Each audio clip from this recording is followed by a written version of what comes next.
Welcome to Vacation Station, hosted by Lisa and Nancy, editors of BigBlendMagazines.com.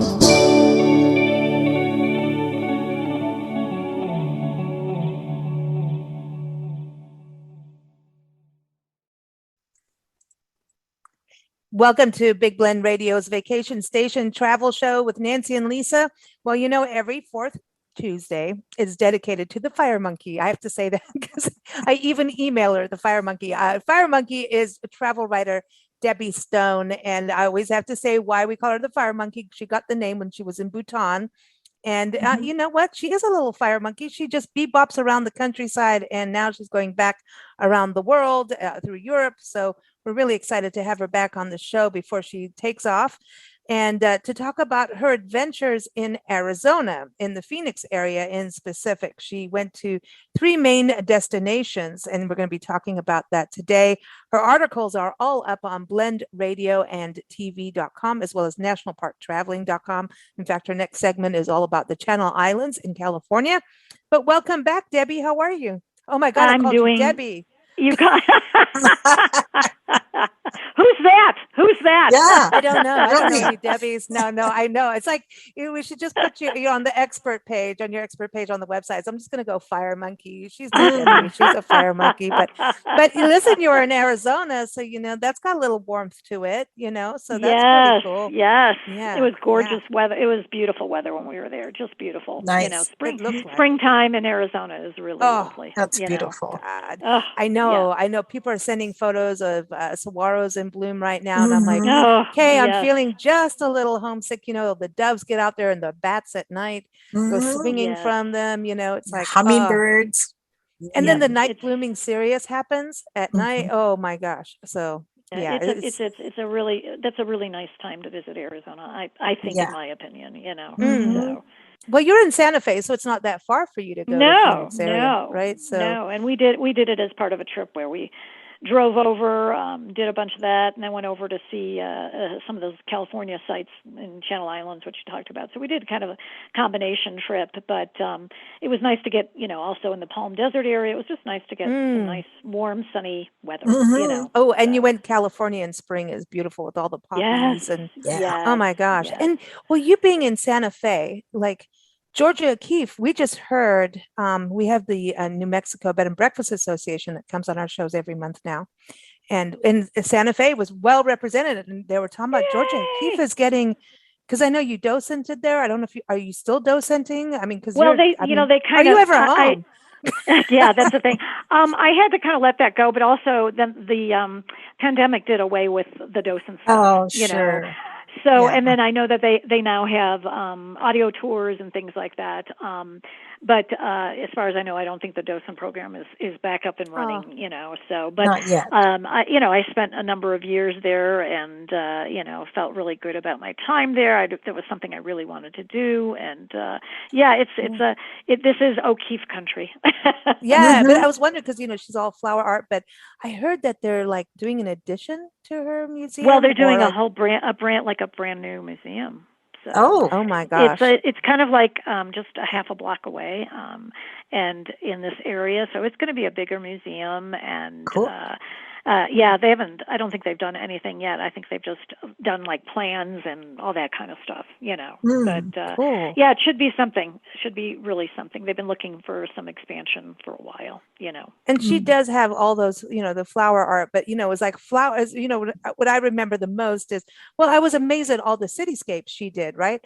But she, you know, that's something we never think of. Everyone thinks about the flowers. Flowers. Right. Yeah. But they were like flowers and bones. So she kind of always, to me, represented rebirth, you know, because of, you know, skulls and flowers. Yeah. And it's like when we think about spring travel, Arizona's beautiful in spring. I love the summer because of the monsoons like you get in Santa Fe.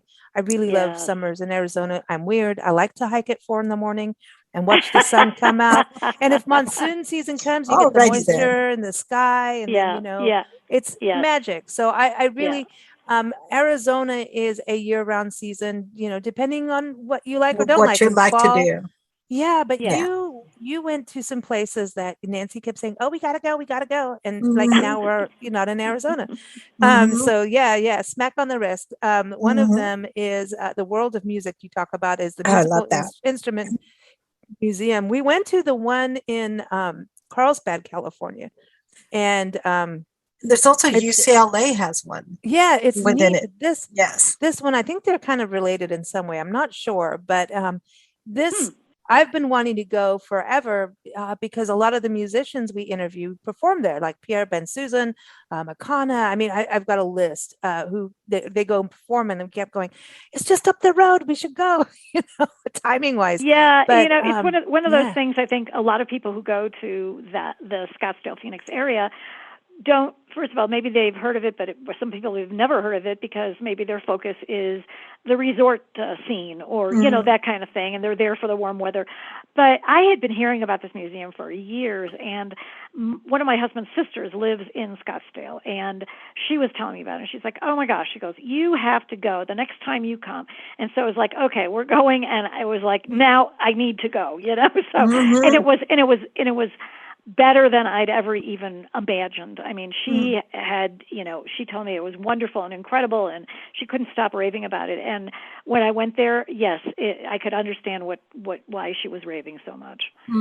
Well, it's neat because, the photos and everything show in your article, and everyone, this is up on blendradioandtv.com right now. And you can also go to the website. I encourage you to go to their website. It's MIM.org for Museum of Musical Instrument Museum. I want to say it's Musical Instruments Museum. So MIM.org. I just love this. I don't think you would get me I think I would be there for a day and I'd have a for problem. sure.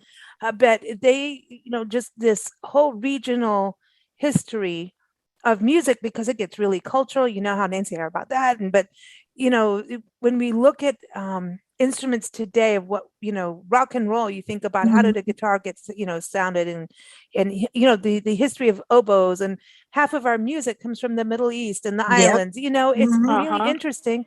Did you find when you were there looking at all these regional exhibits that some of the instruments were, this kind of freaks me out, like in a good way, that people in general were creating instruments in their geographical region, right? Their locale, but we were all making the same kind of instrument, maybe just not the same amount of strings or, just with what we had, that it seems that we were doing the same thing. Yeah, I think in all parts of the world, people were finding whatever they could that was available to them in terms of materials or whatever to create music, other than, they were using their bodies to create music and their hands and their feet and all that. But then, to find instruments, it was like, okay, find something that you can maybe strum with. And so, find something you can blow into, it was, or something you can pound on, And so I think that there was this commonality in terms of maybe those kinds of genres about the different types of instruments, and people would use whatever they had available to do those particular, make those kinds of sounds and noises and explore, the way you make music. And, the whole purpose there, I think, is also an overriding purpose of bringing people together. Music is something that unites people. Oh, and for it's sure.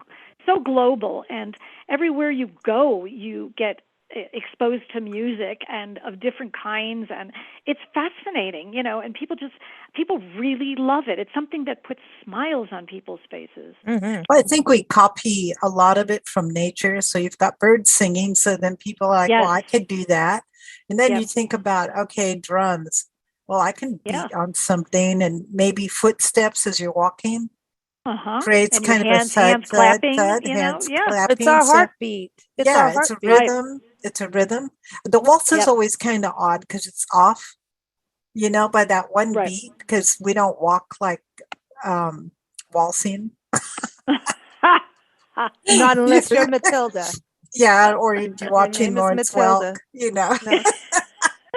No, that now I could no. Let me. Anyway. But I think when you're there, it's like you said, you can spend a day there. You could spend days there, and people, that would want to come back and see more, because, it just depends on how in depth you want to be. I mean, I felt like, oh my, and I had, several hours, but I felt like I needed so much more time, because at every little place that you go to, every little country that you that is on there, and let me tell you, there's the collection is thousands and thousands. They have more than 13,000 instruments in their collection, and over 6,000 of those are on display at one time. Wow. And they're from every 7 world regions: Africa, the Middle East, Asia, Latin America, really Europe, and the cool. United States, Canada.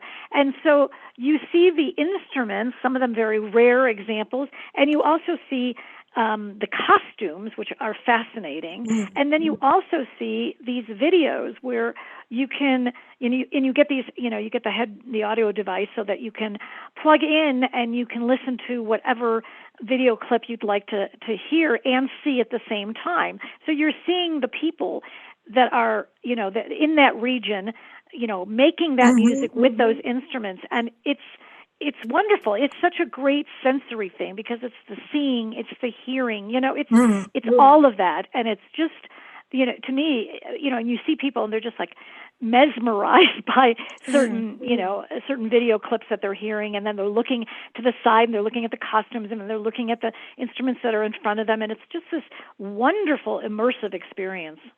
I would want to play one. I want to touch. I'm going to be one of those people that they're like, hey, don't touch that. But I want to play them.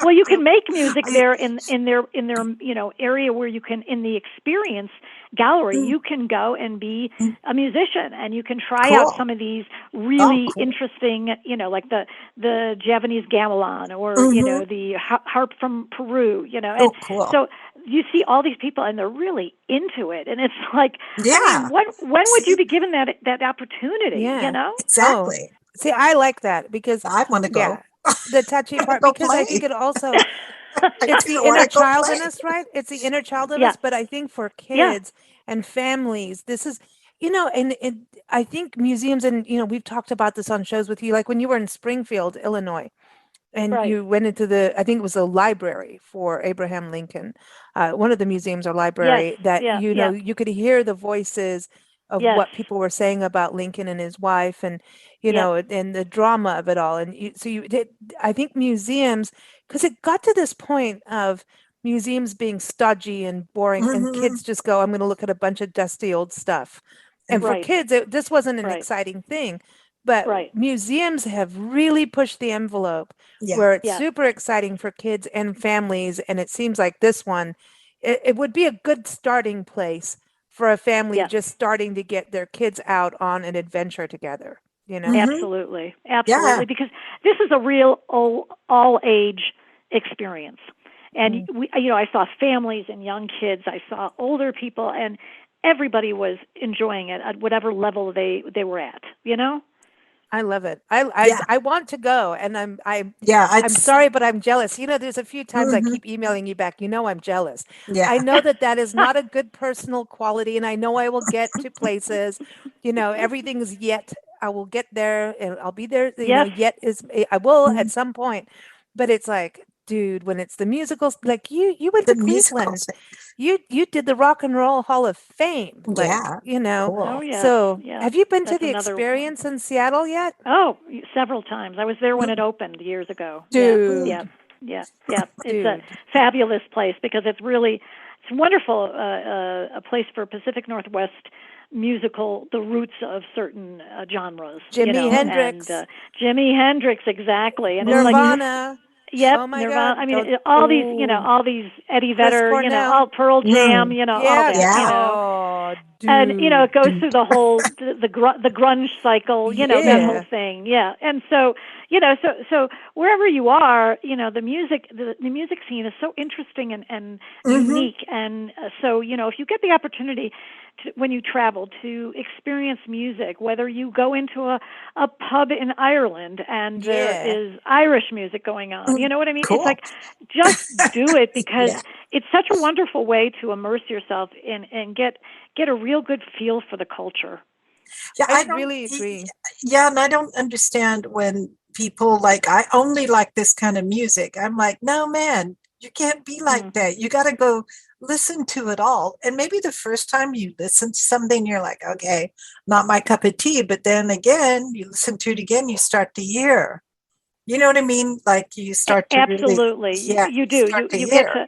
Yeah, and I think that, I mean, of course, we all have our different tastes in music, or what we Sure. prefer, or what we like, but it's so nice to be exposed to different music, Mm-hmm. and whether you end up being an opera buff or not is not the it's not the Yeah. point. The point Yeah. is understanding, when you go to an opera, it's a story. There's a story Mm-hmm. going on, and it's done in such an incredibly dramatic manner. It's Mm-hmm. and it's so you can appreciate that, and I think that the word appreciate is important, because you may Hmm. be able to appreciate something, but it may not be your cup of tea, but that's okay. Exactly. you know Exactly. Especially I when it love this. comes to the arts.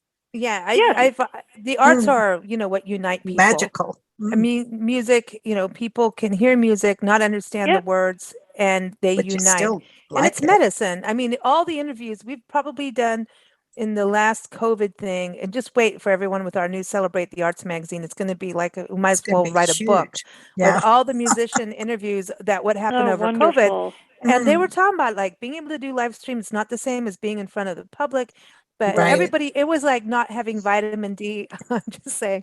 I know.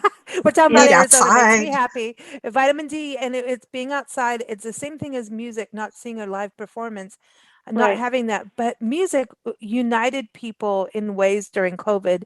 All the new music these musicians created, now they're on tour. It's like this Yeah. emotional Mm. thing. And every musician we've been interviewing, it's just like, dude, it's medicine, Yes. period. And I think Yes. it Mm. is. And it's a universal language. I know that's a cliche, but it's But true. it is. You know, But it is. it Mm-hmm. is. It is. Well, okay. Yeah. Yeah. I want to go. Now, this was in Arizona and Phoenix.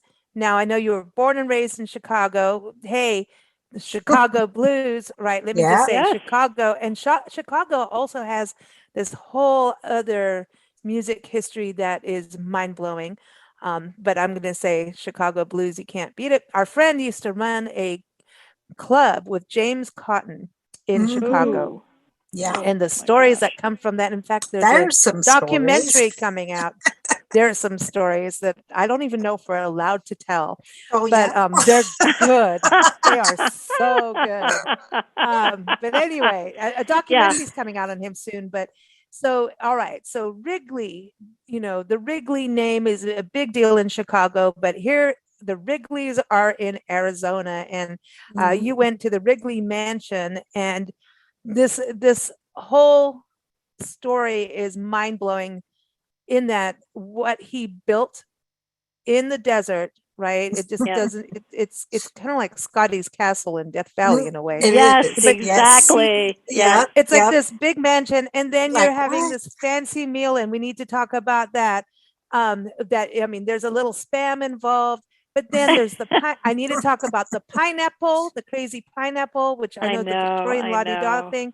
But at this point, here's this big mansion that he built for his family, and they were going to tear it down. Like, what I Dude. the know. heck? I know. And this Isn't was that in the amazing? 20. Was this in the 20s? No, not the. When did they No, want no, to tear no. it down? It No, it was was built in the 20s. yeah, it was built. It was made back in the 20s.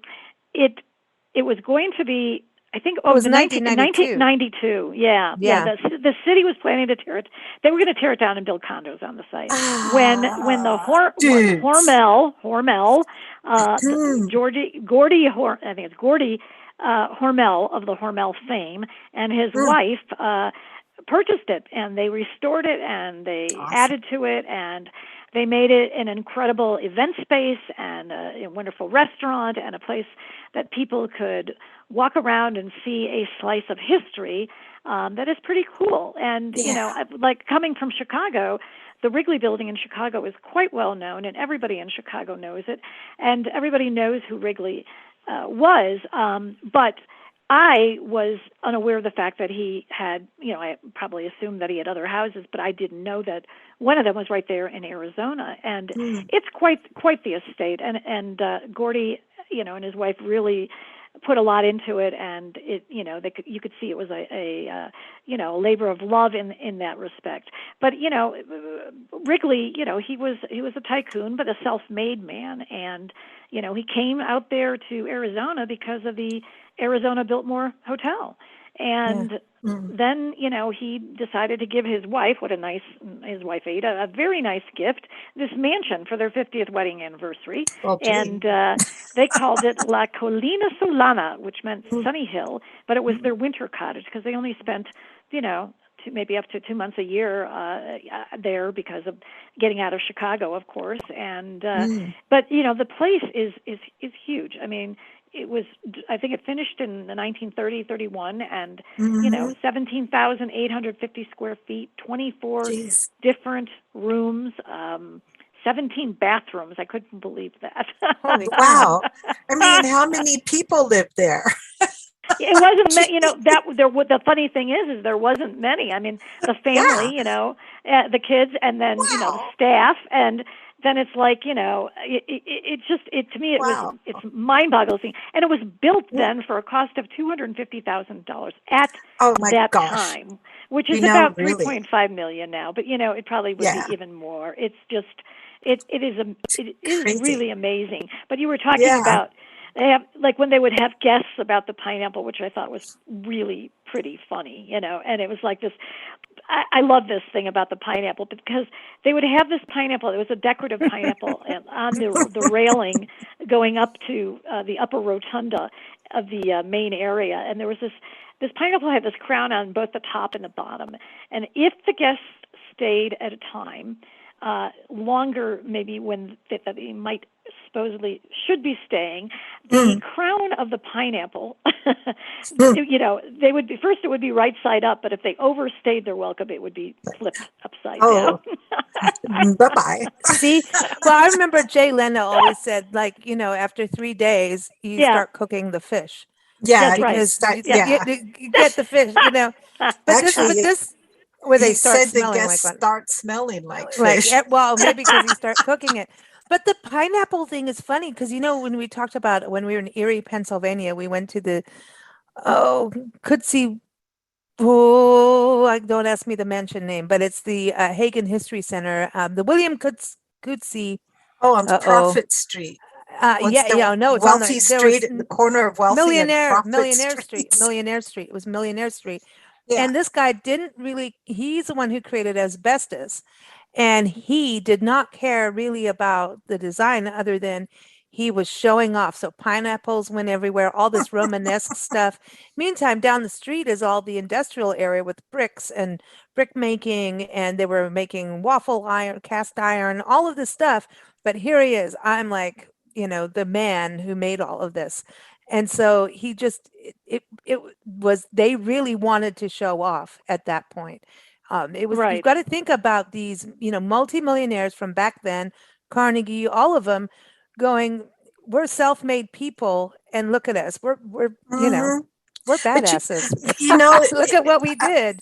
I have to say the pineapple thing, pineapple is a sign of good luck. And it has been for a long, long time, especially in New England. And there used to be, I think I remember, oh gosh, I'm going to go back in school here. There were laws about you couldn't sell or possess pineapples because they were a good luck charm.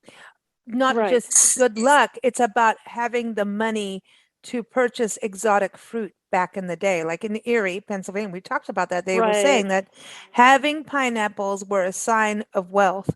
And so that is part of it because you couldn't just get pineapples in the middle of the Midwest in winter. No. Thank you, railroads. So Hawaii should be fun. Yeah. So if you were able to get them, you were rich. You were affluent would be the word. Right. So I find this really fascinating about him. I mean, these are, self-made, affluent people, and they wanted to show off. They had pride, but I think it was in some way, I want to say that they were also trying to inspire people that you can follow and do things, Right. Oh, absolutely. Without a doubt. But they're, and the house itself is, it's got some wonderful original items. One of the most interesting ones, though, I love is that Dewey art player piano. This was made for him. He, spent, I think it was $10,000 to have it made by two different companies. And it's interesting, the story when we heard this, that he approached these two different companies and he asked about making this unique instrument, and they both turned him down. And so in response, he sent them a blank check.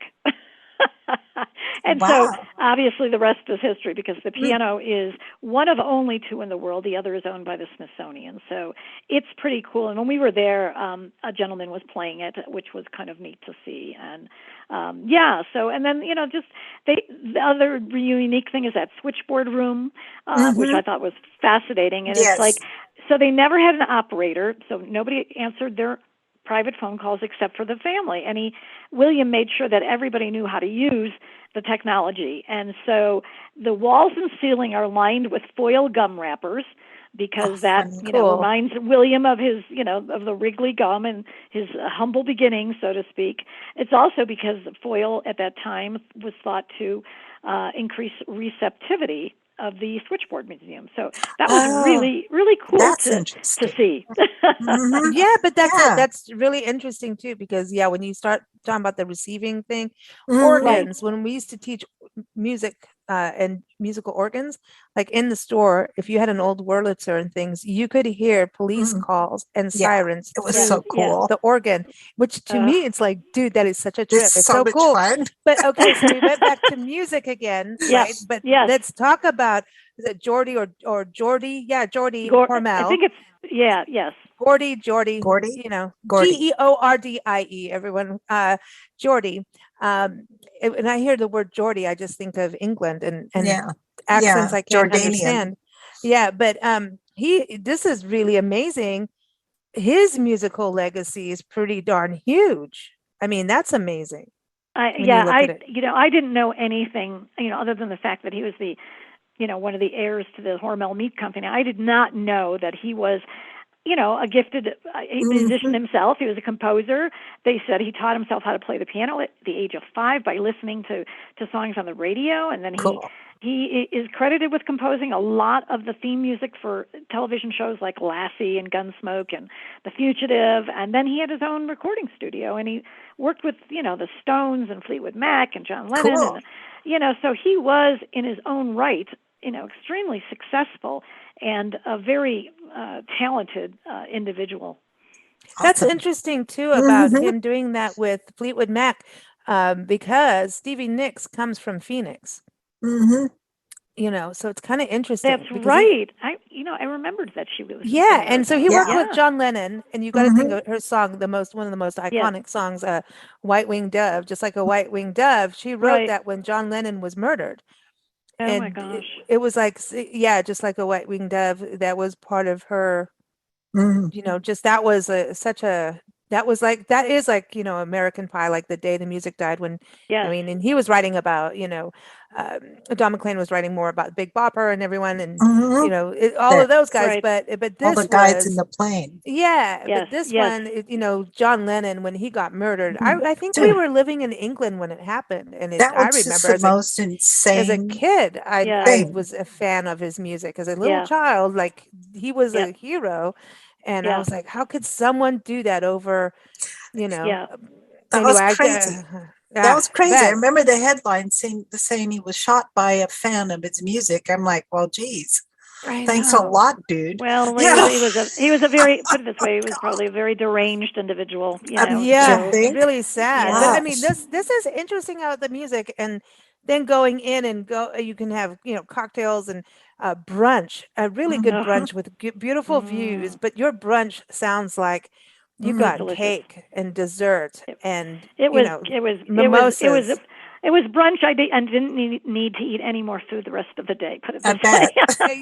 And then you got to go, and so this is a major wedding venue too, which I think is it is. Big deal. They do tons and tons and tons of weddings and receptions and special events, and it's just one of those places that you get this beautiful view, and you feel like you're in this very special place, and the staff there is extremely accommodating and very pleasant, and so it's just a wonderful place to go, and you just go and have a drink if you want to, and then they do offer tours to the public, and so it really is a great experience. And people, if you live in the Phoenix Scottsdale area and you haven't been, go up there and go to the bar, have a drink. You don't have to go and have a meal if you don't want to, and go have a tour. Yes, so go have a good. tour and be all like, have a cocktail and be all like, this is mine, all mine at one point. Yes, mine. It's part of I my like family. it. No, but I love this, and I think there's something interesting about how, and going back to Georgia O'Keeffe, right? How people flocked into the desert Southwest. And we normally hear actually mostly about New Mexico, right? Or Southern Arizona. So it's interesting to hear more of the Phoenix side of the arts coming through, art and architecture. And Frank-Lloyd-Wright brings us back to, okay, you were on the show, was it last year or this year? I can't keep up. Talking about the historic Dana Thomas House in Springfield, Illinois. Dana Thomas House in Springfield, where, this, very affluent lady had, inheritance and, said, here, build this, but she had a voice and he's like, no, you're going to do it my way. And then he gave her a room and then he just messed with it. But this is really interesting. Well, Frank-Lloyd-Wright, I mean, he's iconic. He works within nature. And, when we were in Madison, Wisconsin, we were on the Frank-Lloyd-Wright trail and I'm like, stop snowing. I want to go see what's going on. But, and then Pennsylvania. So now I'm like, cause I got into the whole thing, but I didn't know about Frank-Lloyd-Wright in Phoenix. I had no idea. Yeah, this one was a new one for me. Yeah. And I think it's interesting because obviously you've just been to another one of Frank Lloyd, and you've been to others, right? So this is okay. So you're getting that thing where you're going in different places, but here's that web of connectivity. Absolutely. I was being born and raised in Chicago. Frank-Lloyd-Wright had a huge influence, especially in Oak Park and in the Midwest itself. And so I grew up, knowing about Frank-Lloyd-Wright. And I remember my parents taking me to some of those houses in the Midwest and, being very, very interested in learning all about, his style and the prairie homes and incorporating nature and, all those elements that he's so well known. But I didn't know anything about this place until probably, I don't know, just maybe recently, a couple of years ago, that Taliesin-West, which is the name of his studio and his winter retreat, that, he went out there and Wrigley and like so many, he was really taken with the desert and decided that he wanted to create this retreat and this, studio and, place for him and for his wife and for also the Taliesin Fellowship, the apprentices that came out from the Midwest, and they helped build it. And it became this real desert laboratory where they could try out and explore all these innovations and designs, and where he would train the next generation of architects in this way, a way in which they wouldn't just be sitting there designing, but it's a way that they would come to understand it by actually building, by doing it. And so they used, their hands. They were building it and understanding how the design isn't just on paper. How does it become an actuality? So I thought that was really, really interesting. And it is a beautiful gem. It really is. And when I saw it, it was even more beautiful in the fact that Dale-Chihuly, a noted Pacific Northwest artist and a glass artist at that, had several collection of installations there, and it was like the incorporation of his work with Frank-Lloyd-Wright's place and the nature and being in the desert was exquisite, just exquisite. I think the thing is, go ahead. Go, Nancy. No, I was just going to say that when you're in a place like that, we found with our travels coming back from the east side, coming back to the west, how just as you move from place to place, the sky seems to get bigger. Oh yeah. Definitely. So I can see how that would make a difference to an architect for sure. Well, and Dale-Chihuly too, because he's going, that's what's so interesting, right now as we record this, and even when this airs, we're still in the Pacific Northwest. And, to me that it's very interesting out here how people use color. Some people are just like, no, I'm stuck in drab. And then there's homes like on the coast and the ports, the harbor areas, where people are just like, look at me. I'm having a bright orange house. Check this out. With I a am green not, door. and I'm not Right. going to have mold or Right. moss grow on stuff. I am like, we're going to have this. And it stands out like flower power. It's like, it made me feel more like we were in Mexico, actually, in some places. That's interesting. Yeah, Yeah. right. It's like, hello, here we are.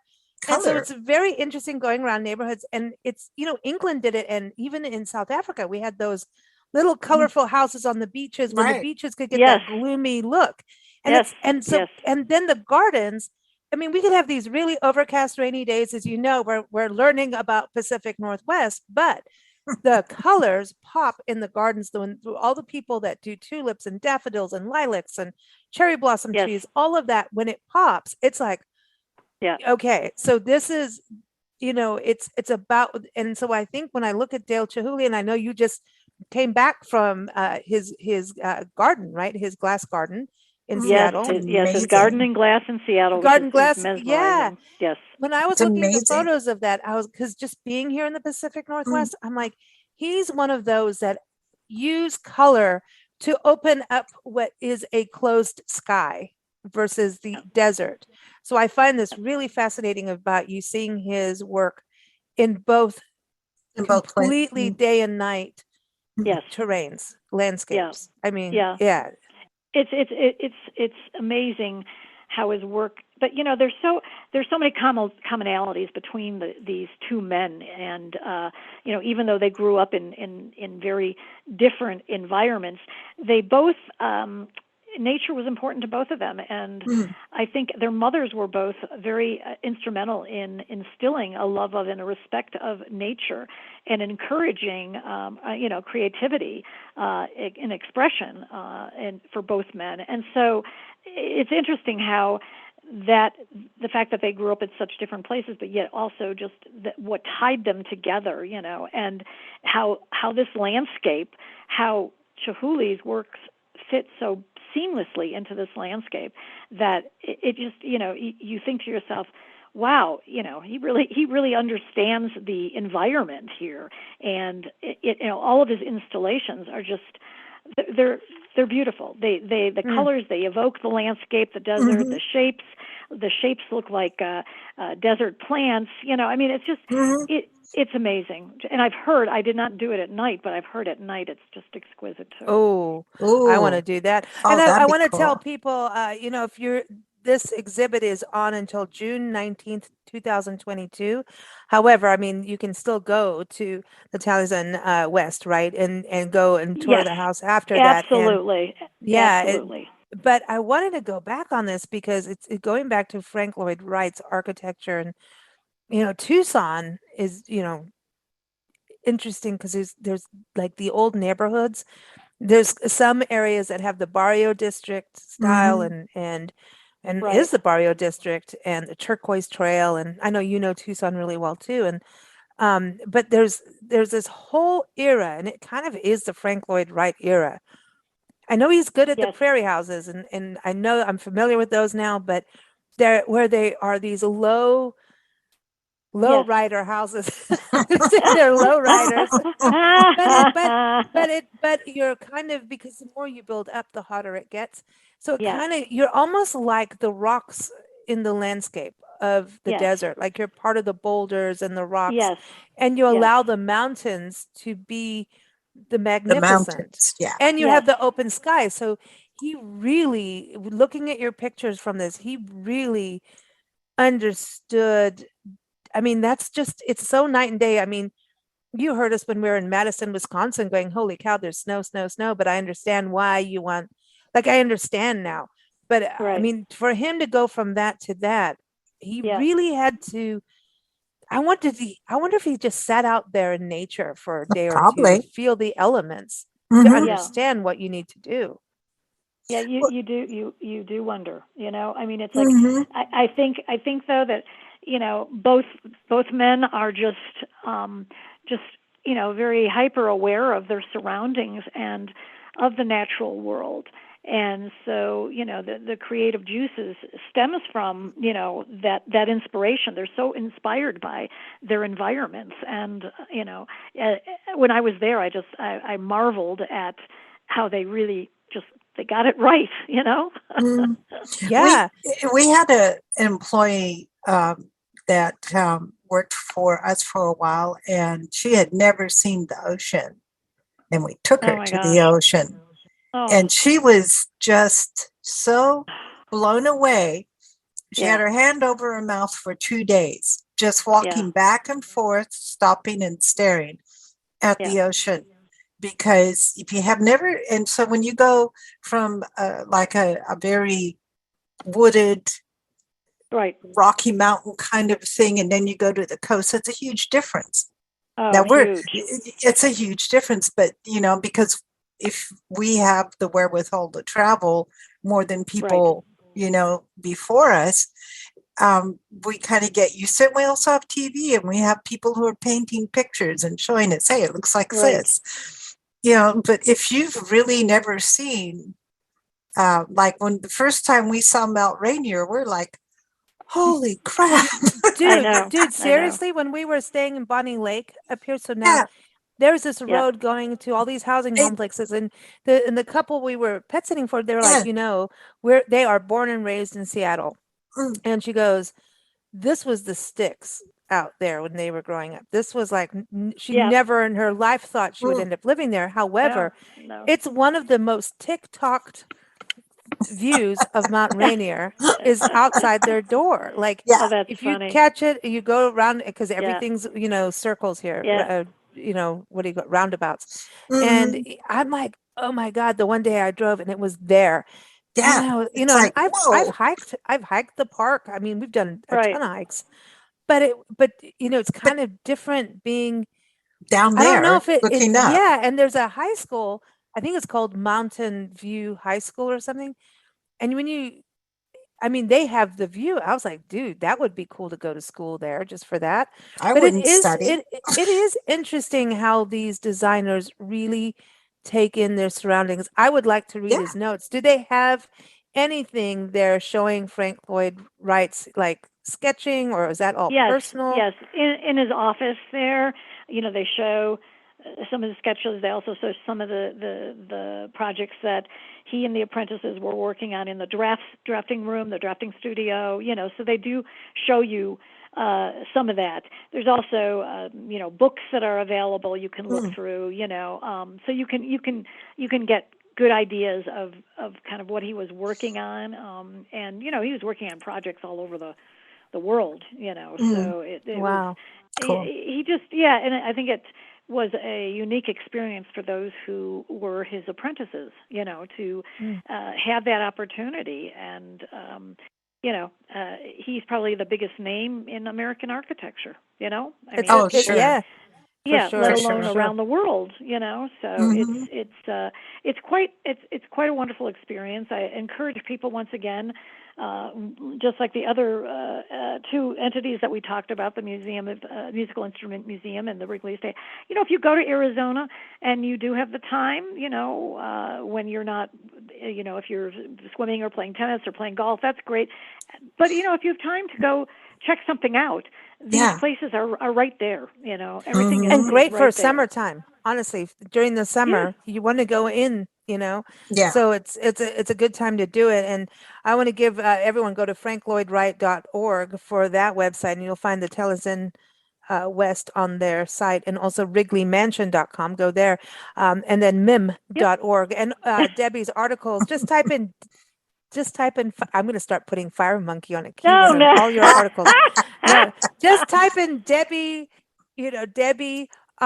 You could just do Debbie. It's all good. Just you just put in Debbie Stone and Arizona. These articles will come up right on blendradio-and-tv.com. Really, it's just amazing.